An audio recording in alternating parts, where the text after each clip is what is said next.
Hello दोस्तों। बहुत बहुत स्वागत है हमारे YouTube चैनल रुद्रवेद में।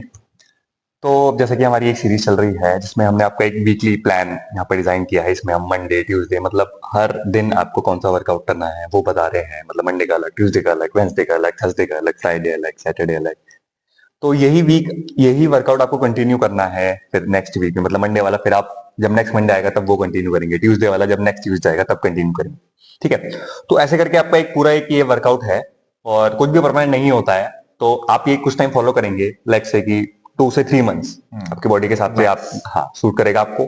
फिर आप दूसरा वर्कआउट करेंगे जो हम फिर अपलोड कर देंगे, फिर आप वो फॉलो करेंगे। कुछ भी परमानेंट नहीं है लाइफ में, ऐसे वर्कआउट भी कोई परमानेंट नहीं होता है, आप चेंज करते रहेंगे। तो तो चलिए। बाकी अगर आपको कुछ लगता है कि घर पे आपके इक्विपमेंट्स नहीं है तो आप अपने सजेशन कमेंट्स में डाल सकते हैं, तो हम उस तरह से कुछ वर्कआउट क्रिएट कर देंगे अपने तरीके से, ताकि आपको बेनिफिट्स मिल जाए।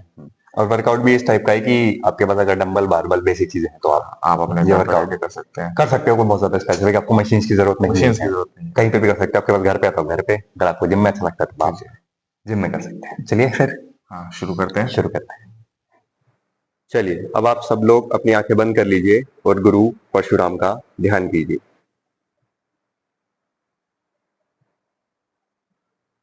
अब आप अपने ईश्वर का ध्यान कीजिए और उनसे प्रार्थना कीजिए कि आपका शरीर ठीक करने में आपकी मदद करे, ताकि आप जिस कर्म के लिए इस धरती पे आए हैं उसे पूर्ण कर सके।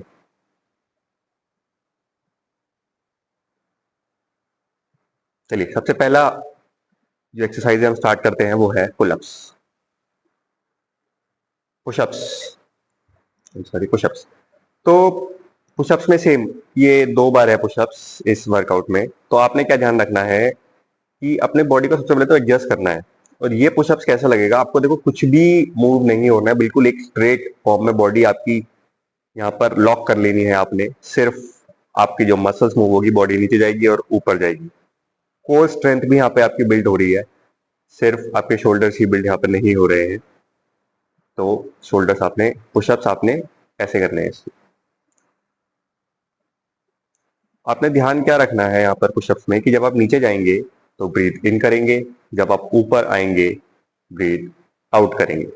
एक स्लो कंट्रोल फॉर्म में आप लगाएंगे, बहुत ज्यादा फास्ट नहीं, बहुत ज्यादा स्लो नहीं। किसी का हल्का पेस फास्ट और स्लो हो सकता है, जैसे कि मैंने बताया। कोर आपने एंगेज रखना है और चेस्ट आपका टच होगा। आपको ऐसे धम करके चेस्ट नहीं मारना है नीचे, टच होके बस ऊपर आएगा कि ऑलमोस्ट आप नीचे हो गए। नेक्स्ट एक्सरसाइज जो आपकी है शोल्डर्स की वो है barbell behind the neck press. अब इसको लेके बहुत सारी वो है कि कहाँ तक लाना चाहिए, कहाँ नहीं लाना चाहिए। तो अगर आप मेरे से पूछेंगे तो मैं सजेस्ट करता हूँ कि आपको बिल्कुल नेक के पीछे तक इसको लेके आना चाहिए। वेट आपने बहुत ज्यादा स्टार्टिंग में नहीं रखना है। बिल्कुल पहले आपने आपको कंफर्टेबल कर लेना है, फिर आप धीरे धीरे यहाँ पे वेट बढ़ाना शुरू करेंगे। इस चीज का आपने ध्यान रखना है। इंजरी के चांसेस यहाँ पर ज्यादा होते हैं क्योंकि ये वाली मसल्स लोगों की कम खुली हुई होती है, नेक के आसपास वाली। तो ये थोड़ा सा आपको यहाँ पे ध्यान रखना है कि वेट आप जब इससे कंफर्टेबल हो जाए तो बढ़ाते चले जाए। वेट बढ़ने में टाइम नहीं लगता है, लेकिन एक बार मूवमेंट बॉडी को थोड़ा सा आपकी एडजस्ट कराने में टाइम लगता है। तो वो आप कर ले, फिर आप जिंदगी भर के लिए मूवमेंट आसानी से कर सकते हैं। इंजरी का आपने ध्यान रखना है। वेट जैसे कि मैंने कहा आपको बढ़ाते रहना है। 2 सेट ही हम करके दिखा रहे हैं। ब्रीदिंग की अगर मैं बात करूं तो आप नीचे लाएंगे ब्रीथ इन करेंगे, जब आप ऊपर लाएंगे ब्रीथ आउट करेंगे। फोकस आपका अपने शोल्डर्स पे ही रहेगा एंटायर सेट के दौरान। चलिए, नेक्स्ट एक्सरसाइज है आपकी लेटरल रेजेस। इसमें जो मेन फोकस रहता है वो आपका कोनी पे रहता है। लोग ज्यादातर डंबल उठाते हैं, आपको कोनी पे फोकस रखना है, क्योंकि कोनी उठते ही अगर आप लगा के देखें इसको तो आपके शोल्डर्स उड़ जाते हैं। कोनी उठाएंगे आप, शोल्डर उठ जाएगा। इस चीज का ध्यान रखना है आपको। डंबल उसके साथ आपका उठ जाएगा। ब्रीदिंग पैटर्न्स की अगर मैं इस एक्सरसाइज में बात करूं तो जब आप डंबल ऊपर लेके जाएंगे आप ब्रीद इन करेंगे, जब आप डंबल नीचे लाएंगे तो ब्रीद आउट करेंगे। सेम आपको बॉडी पूरी लॉक कर लेनी है। जो यहाँ पे मूव हो रहा है सिर्फ आपका शोल्डर मूव हो रहा है। और ये शोल्डर में भी जो आपके साइड के जो शोल्डर की मसल होती है उसकी एक्सरसाइज है। तो देखिए साइड में जो है वहां पर ज्यादा स्ट्रेस आएगा, आपको फोकस करना है, बाकी सब आपको रखना है लॉक। चलिए, अब ये रियल डेल्ट फ्लाई की एक्सरसाइज होती है। रियल मतलब होता है बैक। तो आपकी जो शोल्डर की बैक मसल है उसकी एक्सरसाइज है। तो अब आप इसमें ये ध्यान रखना है कि लिटल से ज्यादा आपका बैक की तरफ फोकस होना चाहिए। आपने सिर्फ डंबल मूव नहीं करने हैं, बिल्कुल एक उस फॉर्म में एक्सरसाइज लगानी है कि आपके शोल्डर के बैक में आपको फील हो।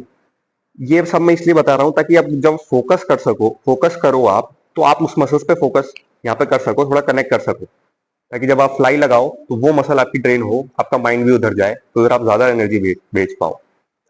अगर मैं ब्रीदिंग की बात करूं तो सेम, जब आप ऊपर जाएंगे ब्रीथ इन करेंगे, जब आप नीचे आएंगे ब्रीथ आउट करेंगे।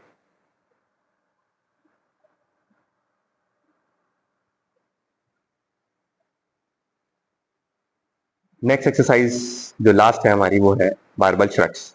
अपनी ग्रिप आपको एडजस्ट करके यहाँ पर बारबल पिक कर लेनी है। सिंपल सेम, पूरी बॉडी बाकी लॉक, आपको खाली ये शोल्डर्स के जोर पे इसको उठाना है और नीचे लाना है।